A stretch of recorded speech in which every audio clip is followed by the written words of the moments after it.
कलेजा साबायखर बावनाय हाबाफारि लादों दा बेवहाय साबायखरखौ बावनांगोन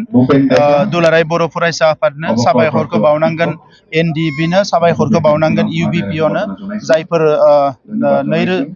थामथि बर' गोरोबथानि सागानगिरिमोन बिथांमोननोबो आरो लोगोसे रोजा रोजा साबायखर बावनांगोन जोंनि गासैबो मुंख्लंफोरनो जायनि नाजानायाव जोंहा खेबथाम बर' गोरोबथा जाबाय आरो थामथि बर' गोरोबथानि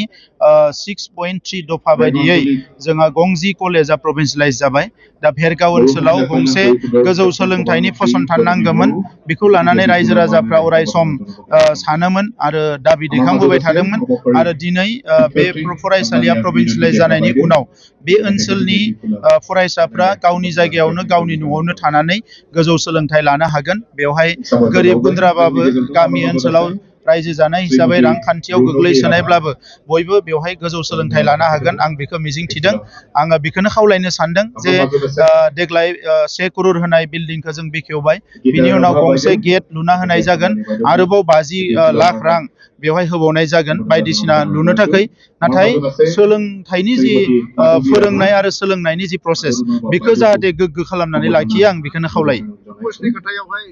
पस्टआ जिखिनि थालांबाय बे एनरलमेन्टनि सायाव जायो एनरलमेन्टआ जेला बारायगोन अब्लानो पस्टखौ मोनबाय थागोन एनरलमेन्टआ जिहेतु खम बेखायनो माखासे साबजेक्टआव खम माने पस्टखौ मोनदों आरो बियो प्रभिन्सियेलाइजेसन एक्ट 2017 बायदि खालामनाय जादों दा बिनिखायनो आसाम सरकारजों जोङो रायलायबाय थादों जेब्लायनो एनरलमेन्टआ बांगोन अब्लानो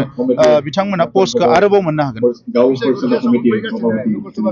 बेखौ जों थाबैनो खालामगोन बारा गोबाव सम लाया थाबैनो बिजाथिखौ सायख'गोन आरो नोंथांमोननि सिगाङाव फोसावनानै होगोन